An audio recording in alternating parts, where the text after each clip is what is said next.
Iran is facing a crisis that goes far beyond politics, sanctions, or regional conflict. This is a crisis that strikes at the most basic foundation of any society, water. And it is unfolding not on the margins of the country, but in its very heart. Tehran, Iran's capital and largest city, is running out of water.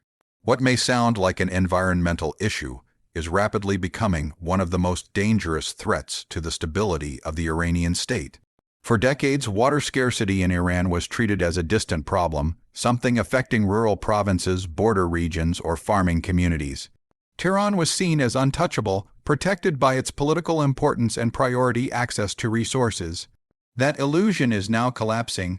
Reservoirs feeding the capital are at critically low levels. Groundwater reserves are exhausted. Water pressure is dropping. In some districts, taps already run dry for hours each day. This is not a temporary shortage. It is the result of long-term failure. Iran is naturally a dry country, but nature alone does not explain this disaster. The real cause lies in human decisions. For years, Iranian authorities pursued aggressive development policies without regard for environmental limits. Dams were built on nearly every major river, often without proper scientific assessment. Water was diverted across regions to support politically favored projects. Agriculture was expanded in arid zones using water-intensive crops that the land could never sustain. Groundwater extraction became uncontrolled, with millions of illegal and semi-illegal wells draining aquifers faster than they could ever recharge. Tehran benefited from this system for a long time. As the political, economic, and administrative center of Iran, the city absorbed resources from across the country. Millions migrated to the capital in search of jobs, education, and security. Tehran's population exploded, growing far beyond what its natural environment could support. Water infrastructure was stretched to its limits, relying increasingly on distant dams and underground reserves. When rainfall declined and snowfall in the Alborz Mountains weakened, the system began to crack. Today, that system is failing in plain sight. Dams that once supplied Tehran now sit at historic lows, exposing vast stretches of cracked earth. Rivers feeding those dams are reduced to thin streams or dry beds. Aquifers beneath the city have been overpumped for decades, causing severe land subsidence. Parts of Tehran are sinking by several centimeters each year, damaging roads, buildings, and pipelines. This kind of damage is irreversible. Once the ground collapses, the water storage capacity is lost forever. The consequences of this crisis reach into every aspect of life. Households face rationing and uncertainty. Hospitals struggle to maintain hygiene and sanitation. Schools and public buildings operate under restrictions. Businesses, dependent on steady water supplies, are forced to reduce operations or shut down entirely. Power generation suffers as hydroelectric output declines. Food prices rise as agriculture across the country falters. Inflation worsens, unemployment grows, and public frustration deepens. Water scarcity is not just another problem for Iran. It is a force multiplier. It amplifies every existing weakness in the system. Economic decline becomes sharper. Social inequality becomes more visible. Political legitimacy erodes faster. In wealthy neighborhoods, private solutions like water tanks and filtration systems offer some relief. In poorer districts, people wait, ration, and suffer. This imbalance fuels resentment and anger in a society already under immense pressure. Public protests over water have already erupted across Iran in recent years. From Khuzestan to Isfahan, people have taken to the streets demanding access to water, accountability, and change. These protests were often met with force, arrests, and censorship, but Tehran is different. Protests in the capital carry symbolic weight. They attract global attention. They strike fear into the leadership. A water crisis in Tehran is not just a service failure, it is a legitimacy crisis. The Iranian government is aware of the danger, but its response has been limited and reactive. Officials blame climate change, sanctions, population growth, or foreign conspiracies. While these factors play a role, they do not explain the scale of the collapse. Climate change did not force the construction of poorly planned dams. Sanctions did not mandate the over-extraction of groundwater.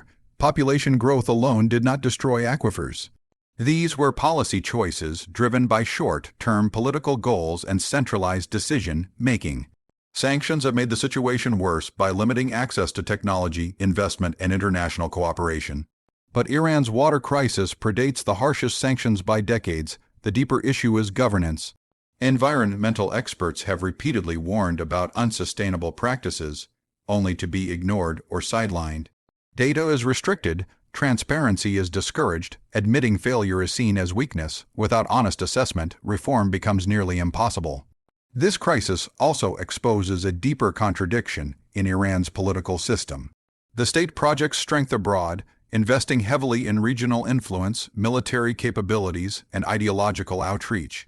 But at home, it struggles to provide basic necessities. Water shortages force difficult choices. Resources used for external ambitions may need to be redirected toward domestic survival. This creates strategic tension within the leadership and raises questions about priorities. The regional implications are significant. Iran shares water basins with neighboring countries, and internal scarcity increases competition and tension. As rivers dry and groundwater declines, disputes over shared resources become more likely. Water insecurity can destabilize entire regions, not just individual states.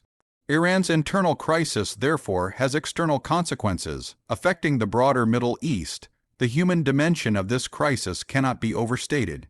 For ordinary Iranians, water scarcity means constant stress. Parents worry about their children's health. Elderly residents suffer during shortages, daily routines are disrupted, trust in institutions erodes further when even the most basic needs cannot be met. In societies under pressure, this loss of trust is dangerous. It creates space for unrest, radicalization, and collapse. History offers clear warnings. Civilizations have risen and fallen based on their ability to manage water.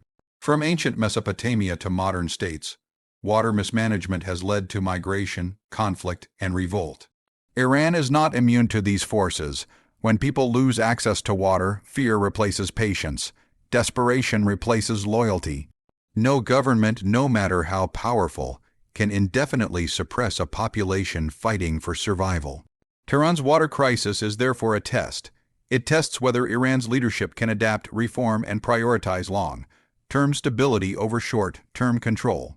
Real solutions would require difficult choices: reducing water, intensive agriculture, decentralizing economic activity away from Tehran, empowering local governance, investing in modern irrigation, and recycling technology, and allowing scientific expertise to guide policy.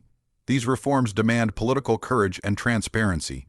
So far, signs of such reform are limited. Emergency measures dominate the response. Water transfers from other regions are proposed, risking new conflicts. Conservation campaigns are announced, placing responsibility on citizens rather than systemic reform. Emergency pumping continues, accelerating long-term collapse. These actions may delay the worst outcomes, but they do not change the trajectory. Climate projections make the situation even more alarming. Iran is expected to experience higher temperatures, longer droughts, and more erratic rainfall in the coming decades. Without structural change, water shortages will become chronic rather than seasonal. Tehran could face regular rationing as a permanent feature of life. Migration patterns may shift again, potentially destabilizing other regions as people flee the capital in search of water. This is why the water crisis could break Iran, not because water alone determines a nation's fate, but because it exposes every underlying flaw. It reveals the cost of corruption, denial, and centralized control. It strips away propaganda and confronts the state with a basic truth: power, ideology, and force mean nothing without water. The question now is not whether Tehran's water crisis is real. It is whether Iran's leadership can change course before the damage becomes irreversible. Every year of delay drains more aquifers, sinks more land, and deepens public anger. The window for reform is closing. Water was once taken for granted in Tehran. Today, it has become the most dangerous variable in Iran's future. And how this crisis is handled may determine not only the fate of the capital, but the stability of the entire country.